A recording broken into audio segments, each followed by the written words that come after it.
Ngày đầu tiên khai giảng, nữ tổng tài lạnh lùng hậm hực dồn tôi vào góc tường, còn ném về phía tôi một cô bé đáng yêu. Con cái của anh, tự mình bế đi. Nhìn cô bé có vài phần giống mình trước mắt. Tôi lập tức sững sờ, mình đến tay con gái còn chưa từng nắm qua mà. Thế nhưng tôi không thể nào ngờ được cô bé đáng yêu này lại thật sự là con gái của tôi. 2 ngày trước, một cô bé con đột nhiên xuất hiện tại tập đoàn Tô Thị.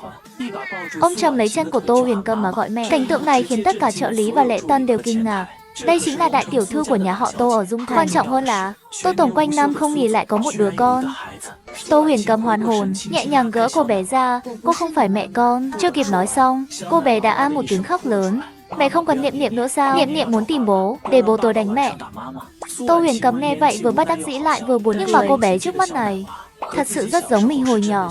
Cô liền cúi người bế cô bé lên. Tại sao con lại một mình chạy đến tìm mẹ? Bố con đâu? Niệm Niệm cũng không biết, vừa ra khỏi cửa đã ở đây rồi. Trợ lý vừa đưa máy tính bảng qua. Camera giám sát cho thấy cô bé như thể xuất hiện từ hư không. Giây tiếp theo đã có mặt ở đại sảnh. 2 chữ xuyên không đến hiện lên trong đầu cô. Nhưng nghĩ lại thì có chút không thực tế. Nhưng vừa nhìn thấy cô bé, cảm giác thân thuộc tự nhiên đó lại không thể giả được. Điều này khiến cô bất giác chau mày. Chưa kịp để cô nói, cô bé đã giơ bàn tay múm mĩm lên, vuốt phẳng đôi mày của cô. Mẹ sao lại không vui? Lúc trước bố mà như vậy là mẹ sẽ ôm bố hôn không ngừng. Tô Huyền Cầm không ngờ mình lại có một mặt như vậy. Nhưng cô vẫn không kìm được, cảm thấy tò mò về người bố trong miệng Niệm Niệm. Nghĩ đến đây, cô chợt nhớ lại lời nói trước đó của cô bé, người đàn ông đó sẽ đánh mình. Nhưng cho dù mắt nhìn của mình có tệ đến đâu, cũng không thể nào chọn một kẻ vũ phu được. Lẽ nào sau này mình đã thức tỉnh? Sở thích gì đó kỳ quái sao?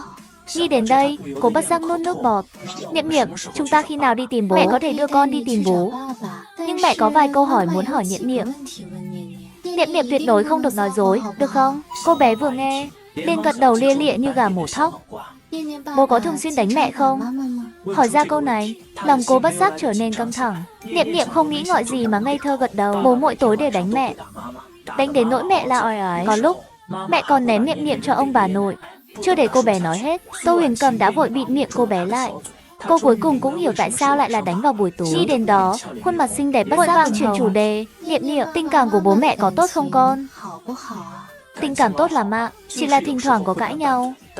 Nhưng mẹ đều bắt bố quỳ ván giặt. Nghe xong, Tô Huyền Cầm bật cười, xem ra mình ở nhà cũng rất có địa vị. Không hiểu tại sao, lúc này cô lại rất muốn gặp người chồng tương lai của mình. Lúc này tại hội trường lớn của Đại học Dung Thành, Sở Tử Hằng khoác vai tôi, phấn khích nói. Nghe nói buổi diễn thuyết cho tân sinh viên lần này, trường mời cả tổng tài của Tô Thị đến dự đó. Tổng tài Tô Thị thì có gì ghê gớm.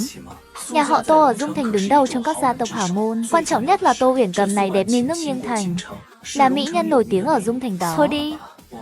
Trên mạng bao nhiêu mỹ nữ nghiêng nước nghiêng thành, có mấy người là thật đâu. Sở Tử Hằng bĩu môi, dứt khoát không tránh cái chuyện này nữa. Cậu ta móc từ trong túi ra một lá thư màu hồng đưa cho tôi. Cái này là lớp trưởng Giang Miên nhờ tớ đưa cho cậu. Tôi giật lấy lá thư màu hồng, vô thành cục rồi nhét vào túi. Sao vậy? Lớp trưởng xinh thế mà cô không lay động được trái tim cậu à? Tôi đang định nói gì đó thì hội trường bỗng vang lên một trận xôn xao. Chỉ thấy một người phụ nữ tuyệt đẹp bế một cô bé con đứng ở cửa. Tôi dụi dụi mắt, tràn đầy kinh ngạc.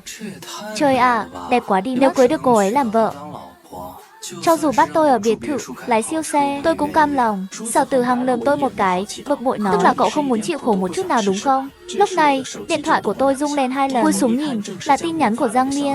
Hẹn tôi ra ngoài một chuyến. Tôi thở dài một tiếng, đẹp trai đúng là phiền phức.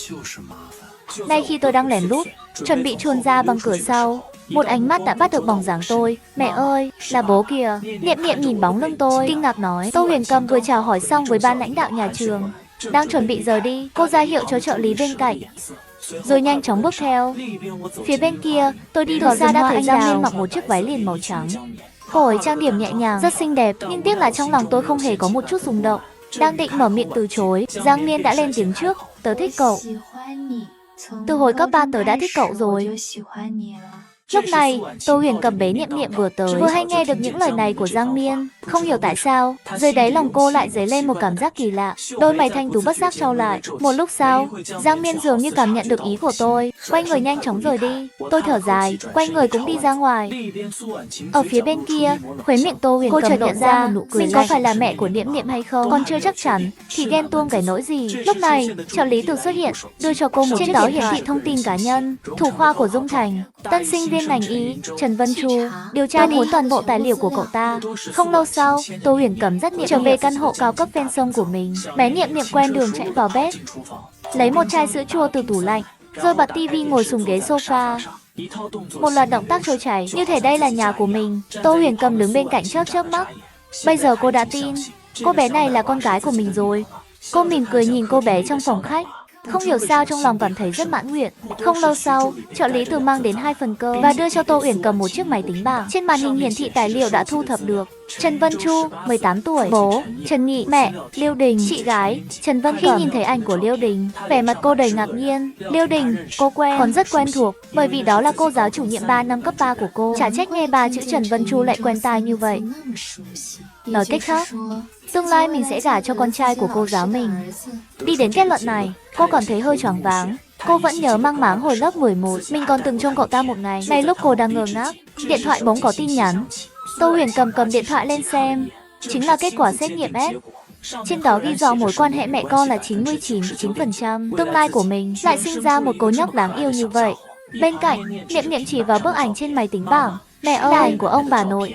Nhưng mà ông bà nội trong ảnh trông trẻ quá. Tô Huyền Cầm mỉm cười xoa đầu cô bé. Niệm ngoan, đợi một thời gian nữa, bố mẹ sẽ đưa Niệm đi thăm ông bà nội. Nữ tổng tài lạnh lùng dùng 100 lý do để gõ cửa nhà tôi, và lý do hôm nay là bắt tôi nhận con gái của cô ấy làm bố. Khi tôi đang ngơ ngác định từ chối, thì lại thấy cô bé 4 tuổi ôm chầm lấy đùi tôi. Thấy vậy, Tô Huyền Cầm cười lắc đầu, phải nói rằng tên nhóc này cũng khá đẹp trai. Người thật còn đẹp hơn trong ảnh. Tôi không khỏi trợn tròn mắt. Tổng tài của tập đoàn Tô Huyền Cầm, đây chắc chắn là mơ. Tổng tài Tô Thị sao có thể xuất hiện trước cửa nhà mình được. Mình nên quay lại ngủ tiếp thôi. Nói xong, không cho họ kịp phản ứng, tôi liền nhóc này trông ngốc nghếch vậy. Làm sao mà lừa được mình đi thế nhỉ? Còn khiến mình cam tâm tình nguyện sinh cho cậu ta một đứa con gái. Ngay giây sau, cô tung một cước, cánh cửa liền đổ sập xuống. Trong khi đó, tôi cứ thế ngây người nhìn cánh cửa nhà mình, bị người phụ nữ điên này đá đổ. Cô muốn làm gì? Cô đang xâm nhập gia cư bất hợp pháp đó. Tô Huyền Cầm thì vẻ mặt thản nhiên, ánh mắt lạnh lùng lướt qua tôi. Thấy vậy, tôi hét lớn với con chó bên cạnh. Cô cơ, lên! Cô cơ nghe lệnh lập tức nhè răng về phía Tô Huyền Cầm. Thế nhưng Tô Huyền Cầm chỉ liếc mắt một cái. Cô cơ liền sợ đến mức cúp đuôi trốn vào góc tường. Bây giờ chúng ta có thể nói chuyện đàng hoàng được chưa? Tôi nhìn cánh cửa đang nằm trên sàn, vô thức gật đầu. Tô Huyền Cầm nở một nụ cười ngọt ngào, rồi đi thẳng vào phòng khách. Niệm, vào đây con. Tôi không khỏi trợn tròn mắt. Người phụ nữ này lật mặt nhanh quá đi. Nếu mà cưới cô ta, chẳng phải sẽ bị dạy dỗ như con hay sao? Không kịp nghĩ nhiều, Niệm đã chạy đến ngọt ngào gọi. Bố, bé con ơi, em có nhầm không vậy? Anh sao có thể là bố của em được? Lúc này, khuôn mặt Niệm đầy vẻ tủi thân. Mẹ ơi, có phải bố không cần Niệm nữa không? Tô Huyền Cầm lập tức thấy đau lòng, nâng khuôn mặt nhỏ nhắn của cô bé lên an ủi. Sao có thể Niệm đáng yêu như vậy? Bố đang chơi đùa với Niệm thôi mà. Thế nhưng, nhìn dáng vẻ tủi thân của cô bé, lòng tôi không hiểu sao lại có chút khó chịu. Tô Huyền Cầm ngước mắt nhìn tôi, đối diện với ánh mắt của cô, tôi chỉ cảm thấy sống lưng lạnh toát. Gì chứ, bây giờ là xã hội pháp trị. Cô tưởng mình là nhà giàu thì có thể bắt nạt người thật thà à? Đến lúc này, Tô Huyền Cầm có một thối thúc muốn đấm chết người chồng này. Không được động thủ, cậu ta là tương lai của mình. Chồng, cô nén cơn giận trong lòng. Niệm là con gái của chúng ta trong tương lai. Tôi biết có thể anh không tin, nhưng đây là sự thật. Nói rồi, cô mở video giám sát đã lưu trước đó. Nhìn Niệm xuất hiện từ hư không tại đại sảnh Tô Thị, tôi cũng rất kinh ngạc, nhưng ngay sau đó lại nghĩ có khả năng video này đã được cắt ghép không? Tô Huyền Cầm đã sớm đoán được suy nghĩ trong lòng tôi. Cô liếc nhìn trợ lý bên cạnh, trợ lý nhanh chóng lấy ra 2 tập tài liệu từ trong túi. Đây là xét nghiệm S của tôi và Niệm. Còn đây là báo cáo khám sức khỏe tháng trước của tôi. Tôi chưa từng hẹn hò với ai, cũng không có dấu hiệu sinh con. Tôi nhanh chóng hiểu ra, người phụ nữ trước mắt này thật sự không có lý do gì để lừa mình. Vậy nên, cô bé này thật sự là con gái của mình. Nếu anh không tin, có thể đi làm xét nghiệm S. Nếu anh không muốn nhận con, tôi có thể tự mình nuôi. Chưa để cô nói xong, tôi đã lên tiếng ngắt lời. Ai nói không muốn con chứ? Tôi dịu dàng nhìn cô bé. Niệm lại đây. Lại đây với bố nào. Nghe vậy, Niệm lập tức lao vào lòng tôi. Nhìn cô bé trong lòng, trái tim tôi mềm nhũn ra. Bố hư quá, phải thơm con cơ. Tôi không nghĩ ngợi, liền thơm một cái lên má cô bé. Nói sao nhỉ, cảm giác này thật kỳ diệu. Ngủ một giấc dậy đã làm bố rồi. Tô Huyền Cầm nhìn hai bố con tôi tương tác, trong lòng lại có chút không vui. Chúng ta vẫn nên đến bệnh viện làm xét nghiệm S trước đi. Yên tâm, tiền xét nghiệm anh không cần trả. Không cần, anh đây có tiền. Thế nhưng mỏ số dư ra chỉ còn 20 đồng 9 hào. Trợ lý từ bên cạnh lên tiếng nhắc nhở. Chi phí xét nghiệm S tối thiểu là 2,5 tệ. Số dư trong điện thoại của anh có vẻ không đủ. Tôi có chút ngượng ngùng, lặng lẽ gọi cho mẹ. Thằng nhóc quỷ này, mày là mày nuốt tiền hả? Giọng của cô Liêu Đình ở đầu dây bên kia khá là bùng nổ, nhưng tôi thì chẳng hề để tâm. Vậy thì mẹ chuẩn bị lên trước bà nội đi. Lời này vừa nói ra, đầu dây bên kia im lặng một lúc lâu. Tôi đưa điện thoại cho Niệm Niệm. Niệm Niệm cầm điện thoại rất vui vẻ, ngọt ngào gọi lớn, bà nội. Cô Liêu Đình rõ ràng là không tin tôi, liền cúp máy luôn. Nhưng vẫn chuyển cho tôi 2,0. Tưởng rằng tôi chỉ mua game, mua giày dép thôi. Tôi điềm tĩnh gọi lại cho ông già nhà tôi. Anh Lô, bố à, nhà ít vàng ra đi. Thằng nhóc quỷ, quyền tài chính trong nhà không phải đều do mẹ mày nắm giữ sao? Mày tìm tao xin vàng làm gì? Vậy thôi, con đành phải nói cho mẹ biết bố lén giấu quy đen vậy. Không lâu sau, tôi ngậm ngùi nhận 2,5 tiền chuyển khoản. Tô Huyền Cầm nhìn bóng lưng của tôi, biểu cảm khó mà diễn tả. Tôi lắc lắc điện thoại, đi thôi. Tô Huyền Cầm khẽ chau mày, liếc tôi một cái. Anh định cứ thế này mà ra ngoài à? Tôi gái gai mái tóc rối như tổ quạ. Đợi tôi 2 phút, Tô Huyền Cầm cạn lời, dặn dò trợ lý bên cạnh sắp xếp người lắp lại cửa. Chẳng mấy chốc, tôi từ phòng ngủ bước ra. Tô Huyền Cầm ngước lên nhìn, tim không hiểu sao lại lỡ một nhịp. Không ngờ lúc cậu ta nghiêm túc, cũng có vài phần nhan sắc. Tôi biểu môi, sao vậy?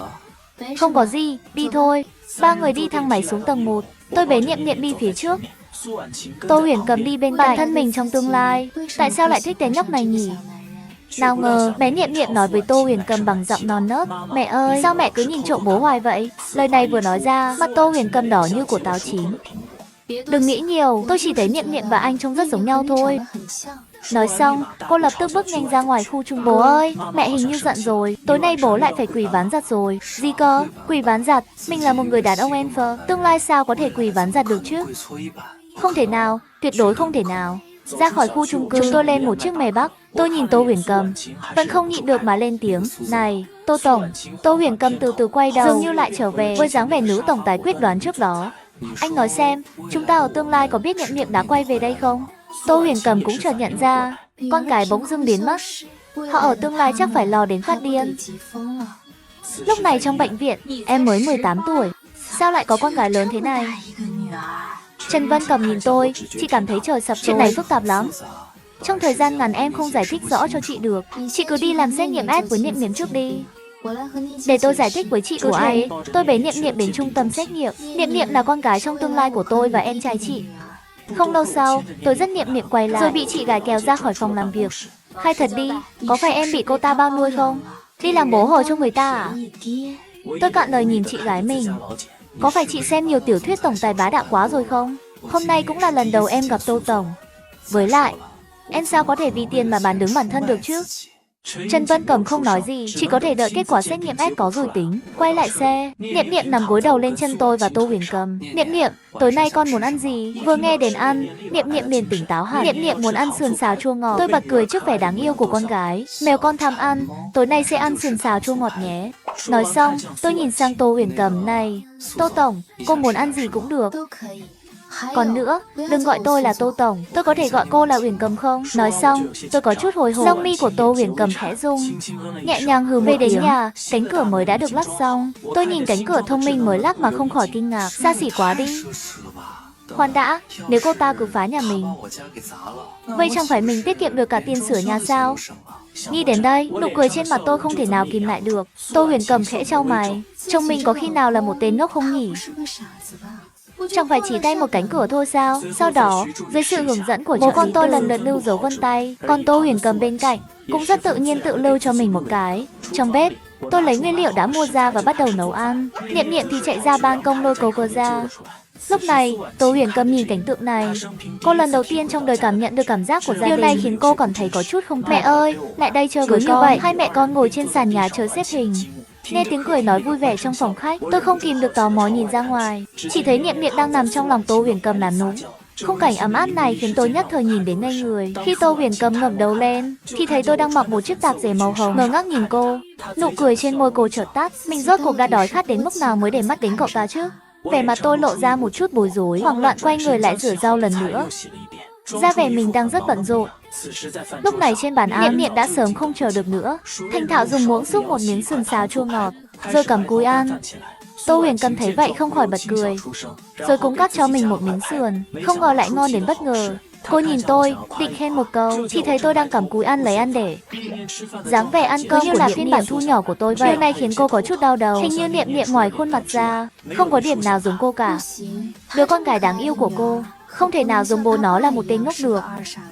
Nghĩ đến đây, cô đặt mạnh bát đũa xuống bàn. Nghe tiếng động, Niệm Niệm và tôi cùng ngẩng đầu lên khó hiểu. Ăn từ từ thôi, không có ai tranh với hai người đâu. Tôi ngại ngùng giải thích. Mới tốt nghiệp cấp 3 xong, vẫn chưa quen. Sau này tôi sẽ chú ý, nhất định sẽ chú ý. Tô Huyền Cầm khẽ thở dài. Sao lại có cảm giác mình không chỉ nuôi một đứa con gái, mà còn nuôi thêm một đứa con trai nữa vậy? Tay nghề nấu nướng của tôi rất khá. Niệm Niệm ăn hết hơn nửa bát. Tô Huyền Cầm cũng phá lệ ăn hết 2 bát. Huyền Cầm, bây giờ vẫn còn sớm, có muốn cùng đi dắt chó đi dạo không? Tất nhiên nếu cô bận thì... Chưa để tôi nói xong. Được thôi, tiện thể tiêu cơm. Cứ thế, 3 người một chó đi dạo trên con đường trong khu căn hộ. Tô Huyền Cầm nghiêng đầu nhìn con gái đang tung tăng nhảy nhót bên cạnh tôi. Buổi tối như thế này, sự đồng hành như thế này khiến tâm trạng căng thẳng của cô bất giác thả lỏng. Cứ như thể họ thật sự là một gia đình 3 người bình thường. Sau khi về đến căn hộ, nhìn Niệm Niệm gần như đã ngủ gật. Muộn rồi, hay là tối nay cứ để Niệm Niệm ngủ với tôi đi? Tô Huyền Cầm chưa kịp trả lời, Niệm Niệm trong lòng bỗng mở đôi mắt lờ đờ. Tuyệt vời, Niệm Niệm có thể ngủ cùng bố mẹ rồi. Lời này vừa nói ra, không khí trở nên có chút kỳ lạ. Tôi có chút nóng lên, ánh mắt bất giác liếc đi nơi khác. Còn Tô Huyền Cầm trên mặt hiện lên một vệt hồng không tự nhiên. Cô khẽ ho một tiếng, nhẹ nhàng gật đầu, rồi bế Niệm Niệm đi cùng tôi vào phòng. Cô nhóc rất vui vẻ lăn lộn trên giường, nhưng chẳng mấy chốc đã hết pin, chìm vào giấc ngủ. Tôi và Tô Huyền Cầm nhìn nhau, rón rén rời khỏi phòng. Ngồi trên sofa, nhất thời không ai nói lời nào. Này lúc này, tiếng gõ cửa cốc cốc cốc đột ngột vang lên. Lúc này, nữ tổng tài lạnh lùng có mặt trong căn hộ của tôi lúc nửa đêm. Trần Vân Cẩm không hề ngạc nhiên. Chị ấy lấy ra báo cáo xét nghiệm trên đó cho rõ tôi và Niệm Niệm có quan hệ cha con. Nhìn thấy kết quả này, tôi không hề bất ngờ. Về phía bố mẹ, hai người không định nói cho họ biết sao? Tuyệt đối đừng. Tính khí của mẹ chúng ta, chị đâu phải không biết. Mẹ chắc chắn không tin đâu. 100% sẽ nghĩ là em ra ngoài ăn chơi lêu lổng. Nếu mà để mẹ biết, cả 3 chân của em đều sẽ bị đánh gãy mất. Trần Vân Cẩm nhìn dáng vẻ nhút nhát của em trai mình, vừa tức vừa buồn cười. Được rồi, chị chắc chắn sẽ giữ bí mật cho hai người. Nói xong, chị ấy nhìn chúng tôi đầy ẩn ý, rồi quay người rời đi. Sau khi đóng cửa, chỉ còn lại tôi và Tô Huyền Cầm. Không khí nhất thời có chút ngượng ngùng. Muộn rồi, tôi về trước đây. Sáng mai tôi sẽ qua thăm Niệm Niệm. Sau khi Tô Huyền Cầm đi, trong phòng, tôi nhìn Niệm Niệm đang ngủ say trên giường. Trái tim tôi mềm nhũn ra. Bên kia, Tô Huyền Cầm trở về căn hộ cao cấp ven sông. Cô nhìn căn nhà rộng lớn, lại cảm thấy vô cùng trống trải và lạnh lẽo. Một cảm giác cô đơn khó tả dâng lên trong lòng. Sáng hôm sau, chưa đến 8 giờ, Tô Huyền Cầm đã đến căn hộ của tôi. Nhưng khi cô định mở cửa phòng ngủ, cô đã dừng lại. Cứ thế này đi vào có lẽ không hay lắm. Nhưng nghĩ lại, mình là mẹ của Niệm Niệm, vào xem con thì có gì là không phải đâu chứ. Nghĩ vậy, cô liền mở cửa bước vào. Lúc này, trên giường, hai bóng người lớn nhỏ đang nằm ngổn ngang. Khóe miệng Tô Huyền Cầm bất giác cong lên. Cô cúi người dịu dàng đánh thức Niệm Niệm. Tôi cũng bị tiếng động bên này làm cho tỉnh giấc. Sao cô đến sớm vậy? Bây giờ đã hơn 8 giờ rồi. Con sớm sao? Nghe thấy con số này, tôi đột nhiên bừng vội vàng lao vào nhà vệ sinh với tốc độ nhanh nhất. Sau khi vệ sinh cá nhân xong, bố phải đi học đây. Ở nhà phải nghe lời mẹ nhé. Nói rồi, tôi liền hôn một cái lên má Niệm Niệm. Vậy, Niệm Niệm nhờ cô chăm sóc nhé. Tô Huyền Cầm nhìn bóng lưng hốt hoảng bỏ chạy của tôi, khóe miệng không kìm được mà cong lên. Sau đó, tôi trải qua một ngày dài học tập ở trường, liền vội vàng đi mua thức ăn rồi về nhà. Vừa vào cửa, Niệm Niệm đã lon ton chạy tới ôm chầm lấy tôi. Tôi tưởng anh không về ăn cơm, nên đã nấu tạm chút mì. Nhìn bát mì lớn trước mặt, trong lòng tôi vô cùng vui. Đang chuẩn bị ăn, thì phát hiện Niệm Niệm đang nhìn tôi với ánh mắt đầy thương cảm. Tôi có chút không hiểu, nhưng giây tiếp theo tôi đã biết tại sao. Tôi nuốt xuống miếng mì nhạt nhẽo và có chút cứng trong miệng. Hứa với bố đi, lần sau dù có chết đói, cũng đừng để mẹ nấu ăn được không? Niệm Niệm phấn khích gật đầu lia lịa. Tô Huyền Cầm vẫn không từ bỏ, nhìn tôi, này, thật sự khó ăn lắm sao? Cũng không phải khó ăn, chỉ là vẫn còn không gian để tiến bộ. Tô Huyền Cầm bị dáng vẻ cẩn trọng của tôi làm cho bật cười. Không sao, sau này để tôi nấu, đảm bảo cho hai mẹ con cô ăn ngon hồn say. Nói xong, tôi quay người đi vào bếp. Cứ thế, hai mẹ con lại được một bữa no nê. Ăn xong, tôi nhìn Tô Huyền Cầm. Buổi chiều tôi không có tiết, nếu cô bận, tôi trông Niệm Niệm là được rồi. Tô Huyền Cầm nghe vậy, tay đang gõ bàn phím liền dừng lại. Ánh mắt nhìn tôi mang theo một tia cảnh giác. Anh đang đuổi tôi đi à? Nụ cười trên mặt tôi cứng lại. Không có. Vậy sao? Tôi còn tưởng anh muốn đuổi tôi đi. để đi hẹn hò với cô gái hôm qua tỏ tình với anh. Nghe xong, tôi nhìn Tô Huyền Cầm với vẻ không thể tin được. Sao cô ấy lại biết? Tô Huyền Cầm nhớ lại cảnh hôm qua mình bế Niệm Niệm theo dõi, thế lập tức yếu đi 3 phần. Cô gái hôm qua là lớp trưởng của tôi. Cô ấy tỏ tình với tôi định từ chối. Nhưng cô ấy không đợi tôi trả lời đã chạy đi rồi. Còn nữa, vừa nãy tôi nói vậy là vì thấy cô cứ mãi làm việc. Tưởng là cô bận, không có ý đuổi cô đi đâu. Tô Huyền Cầm nghe tôi giải thích như vậy, chút khó chịu không tê trong lòng lặng lẽ tan biến, mà cô bất giác hơi ửng hồng. Chính cô cũng cảm thấy kinh ngạc, những lời như vậy lại có thể thốt ra từ miệng mình. Này lúc Tô Huyền Cầm đang ngượng ngùng, chiếc điện thoại bên cạnh reo lên. Sau đó vì công ty có việc gấp cần xử lý, cô vội vã tạm biệt tôi và Niệm Niệm rồi rời đi. Còn tôi thì dẫn Niệm Niệm và Câu Cơ chơi đùa thỏa thích ở công viên khu chung cư cả buổi. Về đến nhà đã là 4 giờ chiều, đang định gọi điện hỏi Tô Huyền Cầm có về ăn cơm không, mới phát hiện ra mình hình như không có thông tin liên lạc của cô ấy. Thấy thời gian còn sớm, tôi liền dẫn Niệm Niệm bắt một chiếc taxi đi thẳng đến tập đoàn Tô Thị, đến đại sảnh công ty. Mới biết muốn gặp Tô Huyền Cầm còn phải đặt lịch hẹn. Lúc này, một chị lễ tân tinh mắt đã nhận ra Niệm Niệm, cô ấy không dám chậm trễ, chóng bấm một số điện thoại. Chẳng mấy chốc, Tô Huyền Cầm đã vội vã xuống đại sảnh. Khi cô nhìn thấy hai bóng người một lớn một nhỏ, chị cảm thấy tim mình lỡ một nhịp. Sao hai người lại đến đây? Ánh mắt tôi lấp lánh. Buổi chiều Niệm Niệm cứ nhắc mãi, nói là muốn đến đón mẹ tan làm. Không phải đâu ạ, là bố nói muốn đến đón mẹ tan làm đó. Khóe miệng Tô Huyền Cầm không kìm được mà cong lên. Tôi chỉ muốn qua hỏi cô, tôi có về nhà ăn cơm không?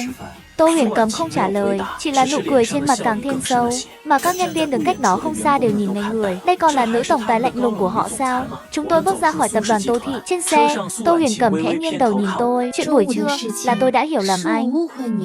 Xin lỗi, tôi khẽ sững người. Không sao, cũng tại tôi không từ chối ngay từ đầu. Tôi càng nói như vậy, trong lòng Tô Huyền Cầm ngược lại càng thêm ngượng ngùng.